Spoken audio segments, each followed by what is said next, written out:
So there's this intense debate that spanned the nearly 13 years of my marriage.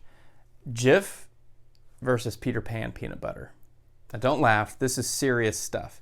And while we can't agree on which brand is better, we agree on how to store it. Did you know that the proper way to store your peanut butter jar is actually upside down? This keeps the oil balanced within the container. And if this is the appropriate way to store it, then why do distributors continue to print the labels upside down on the jar?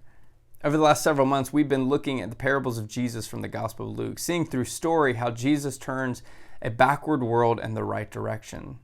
And leading into one of his most powerful stories, the parable of the persistent widow, Jesus tells his audience that the kingdom of God is within you. He uses the word entos, which means within, inside, among, within your soul.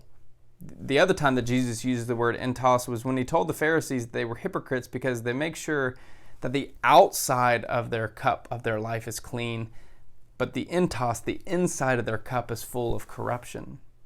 What if Jesus is saying that the kingdom of God is not exactly seen in external signs and end of time watching, because the significant work of the kingdom is within us, transforming us to live out the way that God designed for us. The kingdom of God is within us. God is not just out there externally at work in the world, because God abides within us. The kingdom of God is within you, right here, right now. The same power that breathed life into existence. The very same strength that bore the cross and resurrection from the dead. The courage to break down religious and social boundaries. The inexplicable power of love resides within you.